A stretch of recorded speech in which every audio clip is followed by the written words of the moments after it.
روایت میں یہ بھی آیا ہے کہ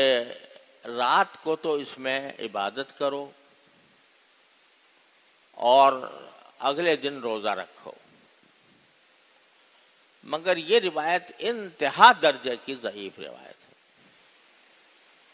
تقریباً موضوع جیسی۔ اسی وجہ سے فقہائے کرام نے جو اپنی کتابوں میں نفلی روزوں کا ذکر کیا ہے کہ فلاں فلاں وقت میں نفلی روزے رکھنا چاہیے، جیسے عاشورہ کا دن ہے، عرفے کا دن ہے وغیرہ وغیرہ، تو اس میں کہیں یہ 15 رمضان کے روزے کا کوئی ذکر فقہائے کرام نے بھی نہیں کیا۔ اس وجہ سے نہیں کیا، روایت تو ہے ابن ماجہ میں روایت، لیکن انتہا درجے کی ضعیف روایت، لہذا روزہ رکھنا اس خاص دن میں یہ کوئی سنت نہیں ہے۔ البتہ میں آپ سے پہلے بھی عرض کر چکا ہوں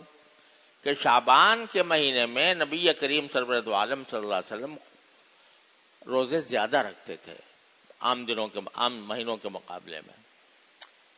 تو اب شعبان کے کسی بھی دن بھی آپ نے روزہ رکھ لیں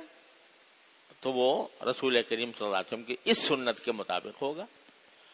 اور خاص طور پر ہر مہینے کی جو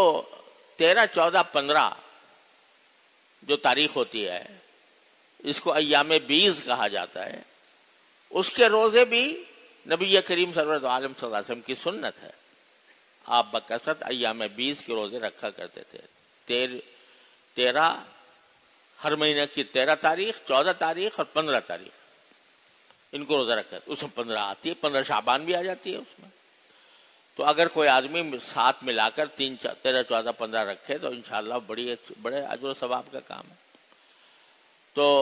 یا ویسے ہی روزہ رکھے کہ اس لحاظ سے کہ بھئی شعبان کا ہر روزہ باعث ثواب ہے تو میں روزہ رکھتا ہوں، تو بڑی اچھی بات ہے، کوئی حرج نہیں۔ لیکن یہ نہ سمجھنا چاہیے کہ خاص 15 تاریخ کو دوسرے شعبان کے دنوں سے زیادہ فضیلت ہے اس میں روزہ رکھنے کی، اس اعتقاد کے ساتھ نہیں۔ ویسے تو روزہ ایک بڑا اچھا عمل ہے، اللہ تعالیٰ کے یہاں بہت محبوب ہے، بس صرف ذرا سا زاویہ نظر کا فرق ہوتا ہے۔ تو اگر اس زاویے سے کرے کہ بھئی شعبان کا روزہ ہے، شعبان کا ہر روزہ مبارک ہے، تو یا اللہ میں اس لیے روزہ رکھ رہا ہوں، سبحان اللہ، اچھی بات ہے۔ کوئی اس نیت سے کرے کہ ایام بیض کے روزے ہیں تو 3 میں رکھ لوں، 3 نہ صحیح تو 1 ہی رکھ لوں، تو وہ بھی کوئی حرج نہیں،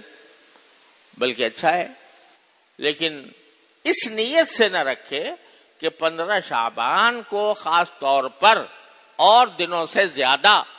روزہ رکھنا افضل ہے، اس نیت کے ساتھ نہ رکھے۔